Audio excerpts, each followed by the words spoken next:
While on placement, I introduced persuasive texts in writing.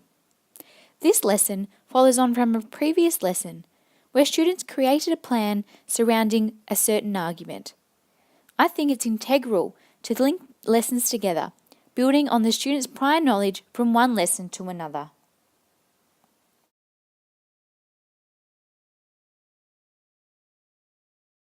As evident from this picture, the learning intention is identified at the beginning of the lesson and is displayed on a portable board as seen here. This was really effective as students are made aware verbally and visually of what we are going to learn. Also, during the mini lessons or explanations of activities, I always try and use as many open-ended questions gauging the students' understanding of what has been explained. I've also learnt to keep these aspects brief, clear and succinct, with more and more experience revealing that the student's attention span lacks when a large amount of information is given over long periods of time. Students really enjoyed the line debate activity.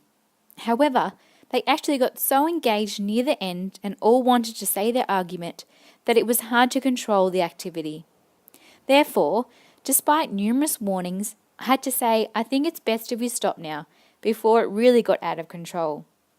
While I want students to enjoy activities and be eager to participate, it needs to happen in a safe environment for all.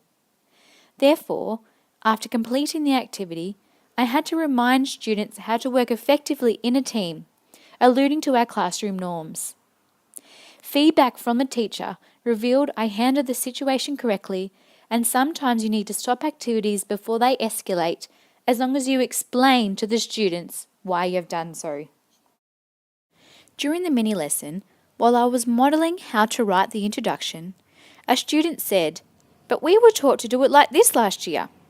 Therefore, looking to my teacher for advice, she said, "No, actually it should be done this way." Therefore, while I know it's extremely difficult, but this informed me that schools need to have certain teaching strategies and practices in place so that students can build on their knowledge from year to year instead of relearning things causing confusion.